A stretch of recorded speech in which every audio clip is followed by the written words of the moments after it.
Before there were video games, there were board games. Instead of using a controller to shoot attacking zombies, you sat around a table with other humans and moved small pieces around a board. While board games might seem like a wholesome treat that your grandparents encourage you to play, they also have a dark past. Some of the cardboard creations have caused quite a stir over the years, due to terrible product design, insensitive topics, or for just being plain weird.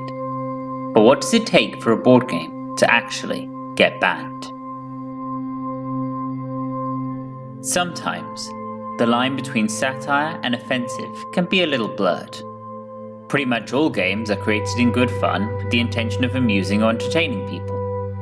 Even if the subject matter is a grim one can assume that the game's creators didn't think anyone would take it too seriously. So at what point does a game stop being good fun and turn into something unacceptable? With as much graphic violence as we see in video games and television these days, it seems bizarre that a board game would be criticized for being too violent. But that was the case with this unique, but banned, board game. The plot of Serial Killer the board game is very much in the name. Created in 1991, Serial Killer the board game was self-published and created by designer Tobias Allen. The game was, without any doubt, intended for adults, with a solid 18+ rating.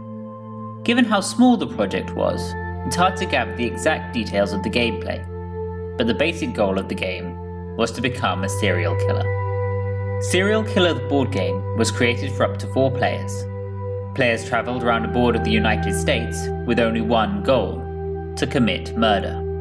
In each area, the players will draw a risk card, determining how risky committing a murder in the area is. If a player commits a murder with a low risk card, they are less likely to get caught by the police. The wording on these cards could get a little disturbing. One reading, "A quiet playground at dusk. This kid should have been home hours ago." Players would make money with every murder. How exactly is left to the imagination. After every murder, players are given a body counter to represent their kills. The game ends once all players have been caught by the police. Another aim of Serial Killer the board game is to only get caught in a state without the death penalty. If the player is caught in a state with the death penalty, they will be killed by the authorities and lose the game. Otherwise, the winner is the player who has collected the most body counters. Along with risk cards, players could also draw orange cards that will affect the game either positively or negatively, such as your victim fighting back and managing to escape. While the content was very disturbing, it was perhaps the way the game was presented that tipped things over the edge. Serial Killer the board game was packaged in a clear body bag rather than a traditional game box. While certainly not the most practical way of keeping the game pieces organised, it certainly sent out a very sinister message. Serial Killer the board game's insensitive subject matter and graphic descriptions led to it being officially banned in Canada. While there is no record of it being banned elsewhere, the game's lack of popularity at the time speaks for itself.